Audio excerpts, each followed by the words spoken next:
हरे कृष्णा। आज मैं आपको श्री राम और श्री कृष्ण की कथा सुनाऊंगी। परमात्मा, मनुष्य या कोई भी जीव अपने भाग्य का निर्माता स्वयं होता है। जो जैसे कर्म करता है उसका वैसा ही भाग्य बन जाता है। मनुष्य को अपने कर्मों का फल भोगना ही पड़ता है। साधु संत कहते हैं कि कर्म के फल से तो स्वयं भगवान विष्णु भी नहीं बच पाए। दरअसल भगवान विष्णु के 10 अवतारों में श्री राम और श्री कृष्ण भी हैं। जब भगवान श्री राम माता सीता की खोज में थे तब उनकी भेंट सुग्रीव जी से हुई। सुग्रीव, जिन्हें उनके ही बड़े भाई बाली ने राज्य से बेदखल कर उनकी पत्नी पर अधिकार कर लिया था। तब भगवान राम ने सुग्रीव की सहायता करते हुए बाली को छिपकर तीर मारा था, जिससे बाली की मृत्यु हो गई थी। भगवान राम ने बाली को पेड़ की आड़ में छिपकर तीर इसलिए मारा था क्योंकि बाली को वरदान प्राप्त था कि जो भी उसके सामने आएगा उसका आधा बल बाली को प्राप्त हो जाएगा। यह घटना त्रेता युग की है। युग समाप्त होने पर भगवान श्री राम अपने लोक चले गए। उनके साथ उनके कर्म और उनके कर्मों का फल भी साथ चले गया।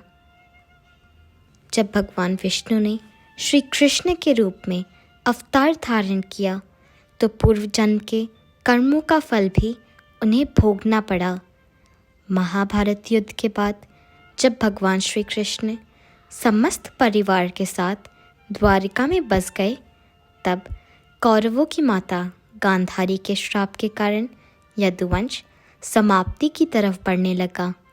आपसी कलह और संघार के बीच यदुवंश में गिनती के लोग बचे। ऐसे में एक दिन बलराम जी, जिन्हें शेषनाग का अवतार माना जाता है, समुद्र के तट पर ध्यान मग्न समाधि लेकर बैठ गए। विष्णु पुराण के अनुसार उस समय बलराम जी के शरीर से एक विशाल सर्प प्रकट हुआ और वह सागर में प्रवेश कर गए। इस तरह बलराम जी बैकुंठ लौट गए। दाऊ जी के बैकुंठ लौट जाने के बाद एक दिन श्री कृष्ण एक पेड़ के नीचे लेटे थे।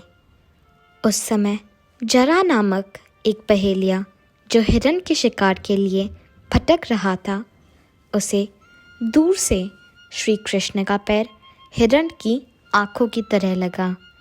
उसने तीर छोड़ दिया।